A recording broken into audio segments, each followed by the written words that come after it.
Good morning, awesome life, friends and family. So happy to be spending another Saturday morning with you. I'm so sorry that Toby's not here. He wanted so badly. He got up this morning and tried to get ready to join us, but he has been fighting the flu. He is not doing well. I mean, he's going to be fine, but you know how the flu is. You don't want to see him try to talk like that. Anyway, so it's just me again, but I'm excited to talk to you. I've been working on this topic pretty hard this week, facing your fears, so that I can bring you something that is really, really actionable. So looking forward to sharing with you, facing your fears. As you may have seen in one of our posts this week, fear has two meanings. And I think that holding this in your mind can really, really change your relationship with fear.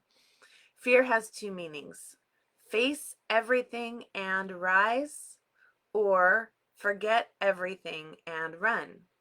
And as I thought about it, even in the wild, panic is never the best solution to your fears, to your situations. And even more so in the modern world where our threats are a little bit less defined. So in all cases, our best approach to fear is to face everything and rise. And if we're going to live a truly awesome life, which is why I assume you're here, we're going to have to get good at doing this facing our fears thing. Because when we don't face our fears, we just allow them to grow in the background, and to limit what we consider our options to be. I was talking to someone about this week, and they said that they have a fear of flying, but it doesn't really interfere with their life. And I asked, why is that? Why doesn't it interfere? And they said, well, because I don't really have anywhere I need to fly to. And I just nodded, and let it go at that. But you think about, what could their life be? What would the options be if they didn't have that fear holding them back? So when we examine our fears, when we shine light on anything, we allow ourselves to overcome it. So we can have bigger dreams. We can consider things possible for ourselves that never were before. And so, facing our fears is like any other skill.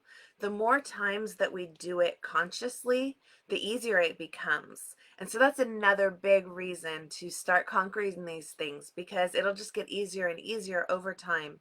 When a fear arises, we know the steps and the skills to squash it, and we can just keep moving on with our lives. Now I'm going to say up front, and then I'll probably repeat at the end. Everybody who listens to this is going to have a range of reactions. And on either end of the spectrum of reactions, the extremes, right? Between like, I don't have any fears, I'm not afraid of anything. I would ask you to like re-examine that and put a little bit more effort into noticing or figuring out how fears affect you and affect people. And then on the other end of the spectrum, if you're listening to all the tips that I'm giving today about how to overcome your fears, and you're just like, that's crazy, I could never do any of that, my fears are too overwhelming, I would recommend that you work with somebody, and you really delve into this question of facing your fears and how to do it, so that it's not limiting your life. And on the other end, it's limiting your life in a way that you're not even aware of. And everyone in the middle, enjoy the tips, get as much out of it as you can. So I've already alluded to step one, but just to make it super clear, the first step in facing our fears is becoming really, really clear on what our fears are. And it's probably more than you consciously think. Like if someone's afraid of spiders, they know they're afraid of spiders, right? So go beyond that, and you can do that in two different ways. Keep a list. I suggest this for everybody. Keep a list of everything that you're afraid of, everything that someone suggests doing that makes you feel fear, right? I have struggled with a fear of crowds. And so there's definitely times when I've been invited to, participate in activities, like we're all going to the county fair, and I'm like, oh, I'm not going to like that. And that's a question too about the level of discomfort. But just kind of keep a list of things that come up for you that may be related to fears. And then within that, if you're afraid of spiders, for example, list out what you're afraid is going to happen. And maybe even do some research. You know, again, I don't want to recommend something that is going to be so triggering to you that is going to cause serious negative consequences. But the more we can shine light and realize what is it that we're really afraid of and what is the reality of that, what percent of spiders are poisonous, because fears keep us safe, but we need to examine what is it we're really afraid of, how many fears do we have, what are they, keep a list, and then if you can, reflect on where did these fears come from. Maybe you had one experience when you were a child. I hear this about people who are afraid of dogs, right? They had one experience when they were a young child. And regardless of the statistics of the possibility of that happening again, that fear is very real because it's so emotional. So if you can start to connect your fears with what's the thing that caused it, is this fear still protecting me? How could I be safe without being afraid? How is this fear limiting me? Do I avoid certain friends' houses because they have a dog, for example? When you avoid your fears, you give them power, right? When you face your fears, you are learning how to overpower them. You get to win, right? And it builds your confidence and your sense of being fearless and being limitless and being able to take on anything. So step one is making your list and getting as clear as possible. And I would look at that list because exposure is really going to reduce the power of your fears. So I would look at that list on a regular basis and ask yourself, which of these fears can I conquer this week? Which of these fears can I conquer today? And once you choose one, I'm going to go into some steps about how to actually face it. But once you choose one, once you conquer a fear, the next thing to do is have this huge celebration, whatever a huge celebration means to you that you can handle. Have a huge celebration, and in the middle of that celebration, cross that fear off your list and choose the next one that you're going to tackle. Because the way that our body works, celebrating our successes releases so much dopamine and so much motivation, and you feel on top of the world, like you can take on the next thing. So it's the perfect moment in the height of celebration to choose your next challenge and to start making steps toward it, even making a plan. So you may, as you have this list, realize something else comes up that you're afraid of. You may develop a new fear, or you may just become aware of a fear that wasn't on your list. So go ahead and add it to your list. But I would recommend holding the intention that you are going to reduce this list of fears over time, right? And make it kind of just a long-term life project until you're like, nope, there's nothing on my fear list. And if you're already there, congratulations. Take time today to reflect and see if there's any fears hiding in the corners anywhere. But truly, if you've already conquered your fears, that's amazing. Please share with us what your process has been and if any of these tips resonate with you. So once you have your list, you want to start small. I guess there is some, and I say, um, some philosophy out there that you pick your biggest fear and conquer it, and then everything after that is easy. Um, so if you do that, I'd love to hear about it. Or if you've done that in the past, I would recommend start small. Look at your list and be like, what is one of these that I could conquer right now, or today, or this week, right? Because that success chain is going to start building. Small successes just build on each other and make it easier to have bigger and bigger successes. So choose the item that is the least scary to you. You're pretty confident that you're going to be able to overcome it. And then again, really celebrate it. When you cross that off your list, pick up your next one. Another way to start small. If you have a fear, you're not sure how you're going to overcome it, you want to create a ladder for yourself. So what that looks like, if you have a fear of spiders, I would not recommend buying a big plexiglass pit and filling it with tarantulas and jumping into it like in Fear Factor, right? Not only is that probably going to be more traumatic than useful, but at the same, it's also going to be really hard on your budget. Like, I don't know what those plexiglass bins cost, but it's kind of ridiculous, right? To go like that big and bold into your fears. So how could you create a ladder that could get you to the place where you're no longer afraid of spiders, where you could actually be holding those tarantulas in your hand or letting them crawl on you, right? I know you don't want to do that right now. But how could you build a bridge to get there? What would step one look like? When I was doing this thought exercise yesterday, I thought, well, I might just print out a picture of a pretty cute, innocent looking spider and just put it on my bathroom mirror or put it in one space in my house that I'm going to see it every single day.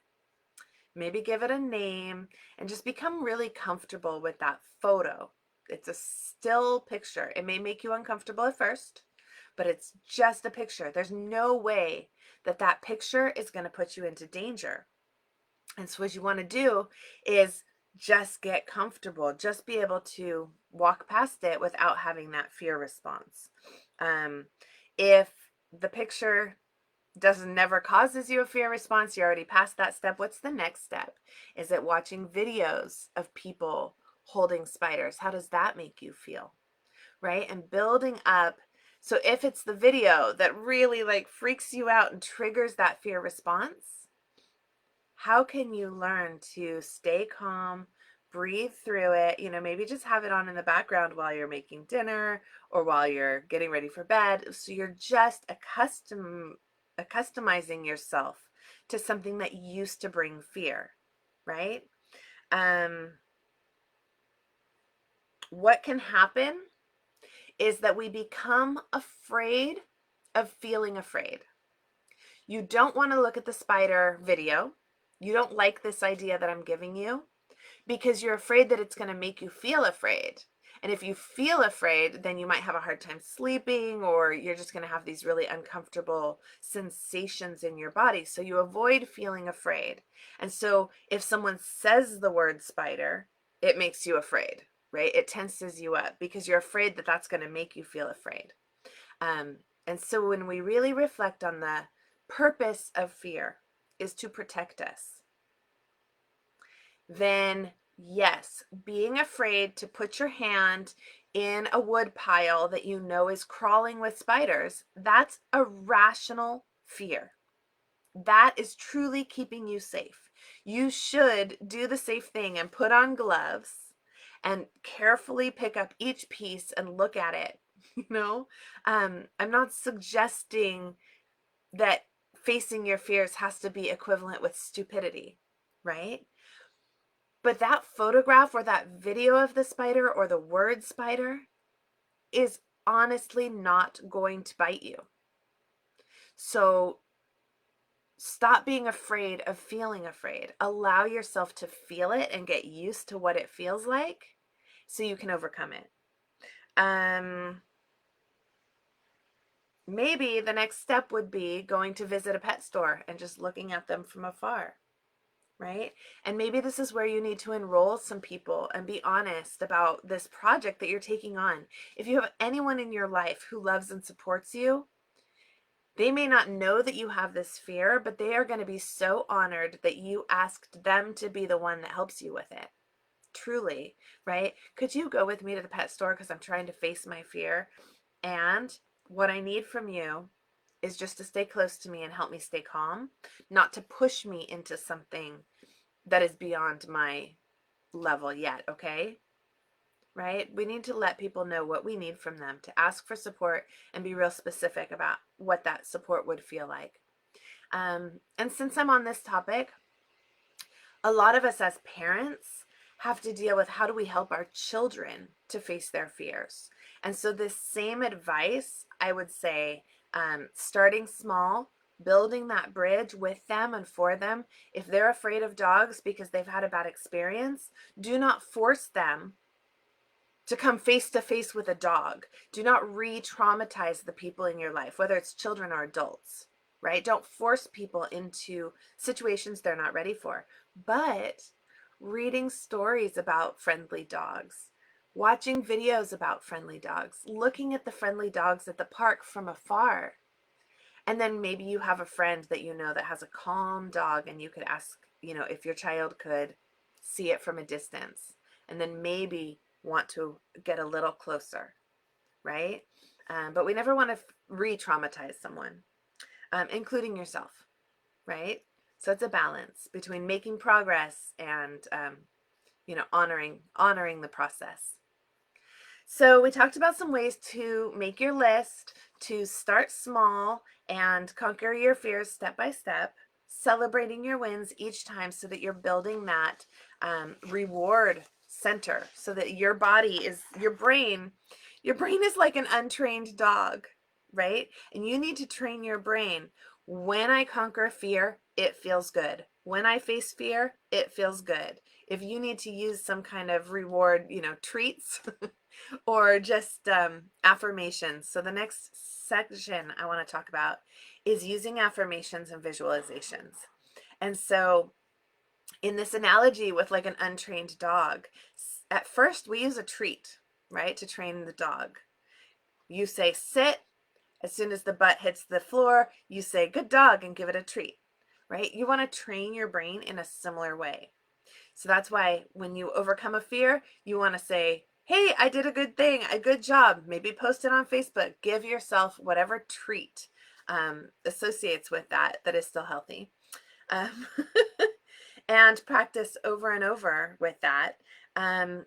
Also, you can use affirmations to retrain the way your brain thinks about things. So in my example of fear of crowds, I can just say, I used to be afraid of crowds, but now I find them exciting. It does not have to be true yet. I'm training my brain to associate crowds with exciting. Crowds are exciting. Crowds are exciting. Crowds are exciting. I'm just making that pathway. I'm like digging it out with a trench with a shovel. I don't have to believe it yet. I just need to make that association. Now, exciting is a really powerful word to use when we're talking about our fears, because the neurotransmitters and the physical sensations in our body when we're afraid and when we are excited are so similar that it's easy to trick our brain into being like, oh yeah, maybe this is exciting. Maybe it's fun, because from fear to exciting to fun, right? And think about, people love horror movies. People love roller coasters because it elicits this fear in our bodies, right? This sensation. So if we can train our brain to perceive fear as excitement, as fun, life can be much more fun instead of scary, right? The other thing you can do is visualize yourself having fun. in that crowd. So we're using affirmations. We can also use visualizations, putting myself into a situation in a crowd where I'm having a good time. And because I've spent so much of my life visualizing something scary related to the crowd, I may need to watch some videos. I may need to talk to people about, tell me a time you were in a crowd that was fun, and try to feed off of their fun to try and create this scene in my head that's going to work for me to overcome my fears. Um, the other way we can use visualization when we're overcoming our fears is, think of your happy place, your calm place. So when I'm in a crowd and I start to feel that fear and that panic coming up, I have some different options. I can transmute that panic into fun. I can also just take a moment and visualize myself in my calm and happy place. My mind can transport me anywhere at any time, and I'm perfectly safe. Now, if you're facing down a mountain lion, you may not have the time to sit cross-legged and get yourself into your happy place. We may need that adrenaline to face our fears. But what you don't want to do is panic. Panic is not a solution. You need to keep your head about you, use some strategies. And when you've started to practice strategies with these less threatening fears that we currently face, then when you're in a situation where you are facing down a mountain lion or a carjacker or something truly threatening in the moment, you will have more resources about how to face it. You will have more confidence, right, on how to face it instead of panicking. So I kind of mentioned this earlier, that to face your fears does not mean to make stupid choices. And we all know the difference, right? I have a very healthy fear of not being run over by a car. I still go outside. I still cross the street. I even jaywalk across the boulevard sometimes if it's, a time of day that there's no cars out and I look both ways and it's safe, I'll still do it. So this is not a fear that is inhibiting my lifestyle. I've thoroughly shined all the light on it this week as I was preparing for this. But I wouldn't cross the street with a ton of oncoming traffic coming towards me. I know I'm not invincible. I have a healthy fear of, well, maybe it's a little bit irrational. I don't know. Maybe I need to look at this one a little bit more, of food poisoning, because I had a bad experience with food poisoning at one moment in my life. And so now I'm a little bit overcautious. Maybe it infringes a little bit on the food choices I make, and maybe I would open up more possibilities to myself if I would get over it. So I would promise to you that I will work on that. But I still eat sushi. Like, I still buy grocery store sushi. It's delicious. So if you have a fear of food poisoning, I'm just saying, there's different levels here. So I've talked a lot about these kind of very tangible, concrete fears that you can see. But what about people who have a fear of not having enough money for retirement? It's so easy to let these very real, very intense fears just stay low grade, right? Right below the brain. We don't think about them. We hold them in our body. We stuff them down into our muscles, into our cells, and we don't allow ourselves to really think about what would happen if. What would happen if my money ran out during retirement? If you just shine the light on that, what happens? What are the options? What are my options now for preventing that? How can I get more informed? Reading books, watching YouTube videos, speaking to professionals, right? As long as you're avoiding looking at that scary reality, you're not going to solve it. So step up, take a look at, like, this is a real fear. It's truly a threat. but how do you take it on so that you feel confident and not afraid? And that'll look different for different people. Um, and sometimes our own mind is so used to that fear, we don't notice it. Sometimes we're so caught up in the situation that we don't know whether we have a rational fear or an irrational fear or a rational level of fear to these things. And so, again, with your support system and finding someone that you trust, someone that you consider wise, because if you ask, some of us run around just asking everybody their opinion, and then we don't know what to trust. So take a moment and think about, who is your trusted advisor? Who's that one person that you could turn to and say, is my fear rational or irrational? Can you help me with this? I'm having a hard time. I need some perspective. And let them, tell you their opinion, so that you can, really trust that wisdom.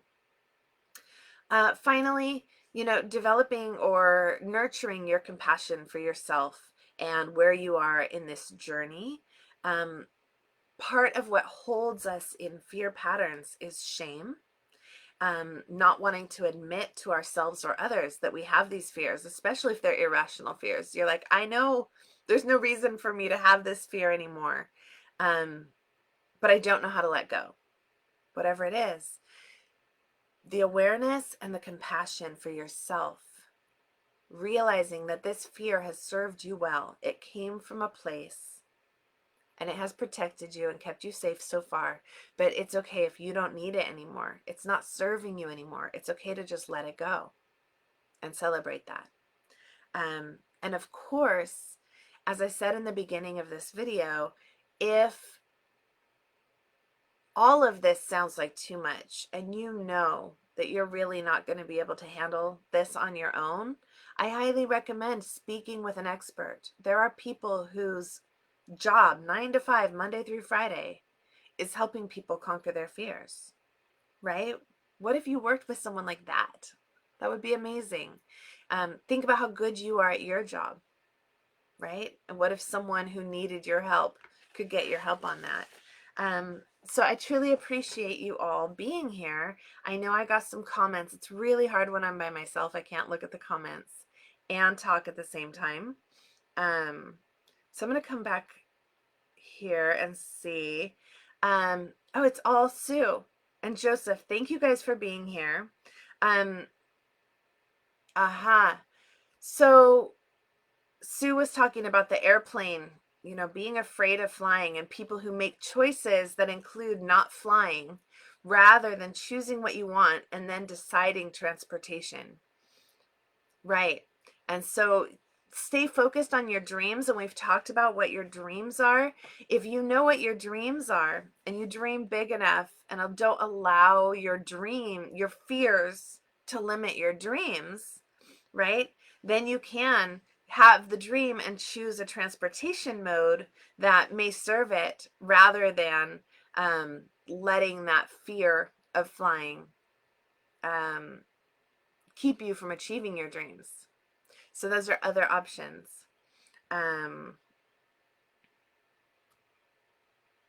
Identify which of your fears are truly hazardous, and which ones are beneficial. Desensitize yourself.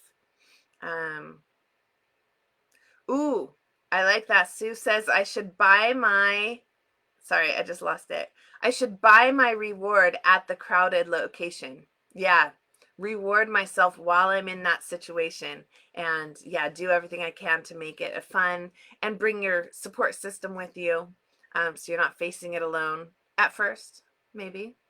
Awesome. Thank you guys. Margaret says trapping negative emotions like fear can cause health issues. So to acknowledge them and then release them. There are healers for stuck emotions and finances as well. So it is not self-promotion Sunday, but I'm going to promote. Margaret just shared in the group that she got certified with a technique called the emotion code, which is to help people release trapped emotions. I was talking about where you hold that fear in your body when you're not afraid to look at it, when you are afraid to look at it and release it. It stays trapped in your body. And that's not just fear. It can be anger. It can be grief, right? Any unexamined and unreleased emotions. And so she has learned techniques to help people release that. So, of course, you could reach out to her on Messenger or search in your area to find anyone who's trained to help you with that. That one is called the Emotion Code. So I appreciate you being here and sharing that wisdom with us as well, Margaret. I appreciate you all for being here. It really is amazing. Thank you, Joseph. It's so amazing to have you guys supporting me live. And I love you all very much. And Tovi is going to be feeling better and has no reason not to be here next week. I know you guys miss him as much as he misses you. I will talk to you soon. Mwah. Bye.